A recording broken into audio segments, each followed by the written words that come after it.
Guys, don't do what I did here. I was really tired and I don't know. But finely dice your onions, saute them, add your garlic until it's fragrant, then add your ground beef and brown it.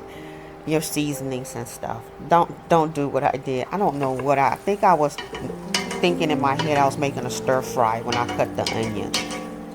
Anyway, there you go.